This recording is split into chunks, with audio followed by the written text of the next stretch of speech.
mbokk yi yéen ñi ñuy bàyyi xel dañuy seetaan siyaar baax di leen baalu àq mel ni comme ni ñu leen ko waxee woon ci suba ba léegi ñu ngi fii ci kër soxna Muslimatu Mbàkke moom Cheikh Mamadou Fadal Mbàkke mel ni waa daayira Mafatihul Jinaan n'est-ce pas ñuy ànd ak moom di taxawul ci di ko taxawul ci liggéey bi saa su ne di ànd ak moom ci màggal bi mel ni tey ñu ngi taxaw ak soxna yi nga xam ne ñoo yor wàllum dressage bi te yow nga jiite ko yaay kan kii moo ko jiite Soxna Daba Mbaye. Soxna Daba Mbaye moo ci kan mooy ku gàtt kii. Soxna Daba Mbaye ñu ngi lay ziar bu baax moo ko jiitee léegi kii moo yor kàddoom tur bi naka la.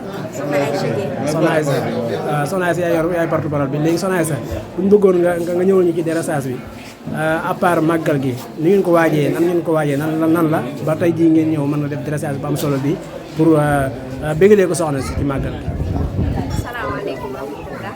ñoo ngi leen di nuyu bu baax a baax di leen ziar ñoo ngi fii nag tey ci kër Soxna Muslimatu Mbàkke bintu Cheikh Mouhamad Fadal ci màggal Kazu Rajab 2025 ñun nag ñooy commission bi nga xam ne ñoo yor wàllum dressage bi ak lépp loo xam ne rek soxna si da koy yittewoo ci màggal gi muy berne gan yi moo xam lu ñuy naan wala lu ñuy lekk ba ci lépp loo xam ne rek yittewoo nañ ko tam doon loo xam ne day taaral bis bi ñun ñoo ko yore di ci jaajëfal bu baax nag suñu jëwriñ Soxna Daba Mbaye ak mbokk soxna yi nga xam ne àndandoo nañu ak ñoom ñëpp.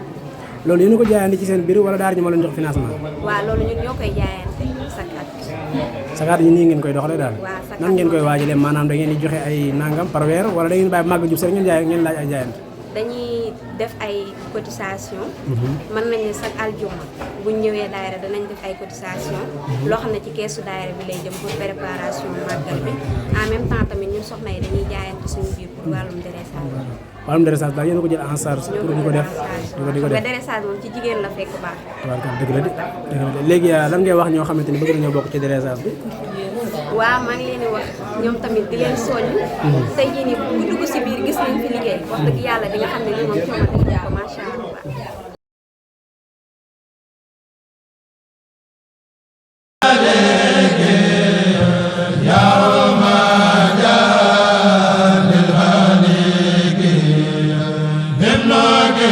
la